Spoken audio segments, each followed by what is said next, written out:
आज हम लोग एल्कीन के यौगिकों का सूत्र और संरचना सूत्र ज्ञात करना सीखेंगे। तो जैसा कि हम सभी जानते हैं, हाइड्रोकार्बन में एक संतृप्त हाइड्रोकार्बन जो कि एल्केन श्रेणी कहलाता है और असंतृप्त हाइड्रोकार्बन दो प्रकार के होते हैं, एक एल्कीन और एल्काइन।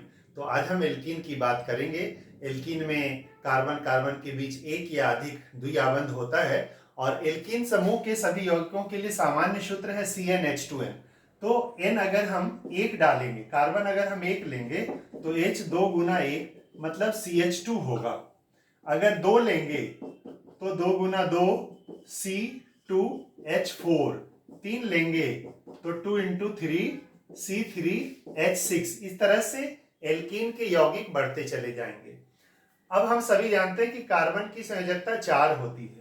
ये CH2 है, इसका जब हम संरचना सूत्र लिखेंगे, और एक बात ध्यान रखिएगा कि एल्कीन में एक कार्बन जो अंतिम कार्बन सामान्यता होता है उसका सूत्र इस तरह से लिखते हैं, डबल बॉन्ड C और दो सिंगल सिंगल बॉन्ड ओपन रहता है। कार्बन पर 4 आबंध होने चाहिए। तो अगर हम CH2 को इस सूत्र पर बनाएंगे तो डबल बॉन्ड और दो सिंगल बॉन्ड, और हाइड्रोजन 2 है तो 2 हाइड्रोजन हमने डाल दिया, ये दो आबंध खाली रह गए। और कभी भी यौगिक में अगर आबंध बॉन्ड खाली है तो वो यौगिक नहीं बनेगा। इससे स्पष्ट होता है कि एक कार्बन वाला एल्कीन नहीं बन सकता। नाम की बात करें तो एक कार्बन है तो मिथ लेंगे, और एल्कीन का प्रत्यय इन होता है तो नाम होगा मीथीन, या जिसको आप मेथीन भी पढ़ते हैं।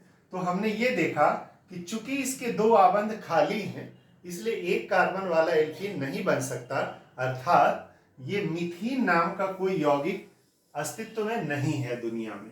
तो इस बात को आप याद रखेंगे। तो अब उसके बाद आते हैं दो कार्बन वाला C2H4 है तो उसका नाम हो जाएगा एथीन, C2H4।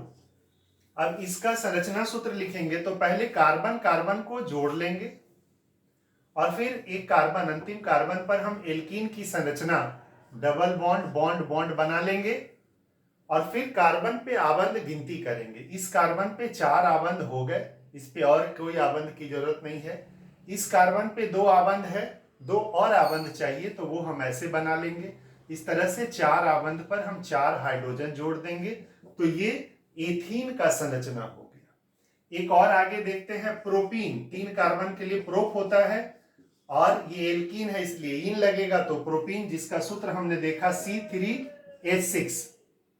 तो 3 कार्बन पहले हम जोड़ लेंगे, अंतिम कार्बन पे हम एल्कीन बना लेंगे और सभी जगह कार्बन का आबंध गिन लेंगे। तो 1 2 3 4, इस कार्बन पे 4 आबंध हो गए, इस कार्बन पे 1 2 और 3 आबंध हुए। एक और चाहिए, वो एक आप ऊपर या नीचे कहीं भी लिख सकते हैं।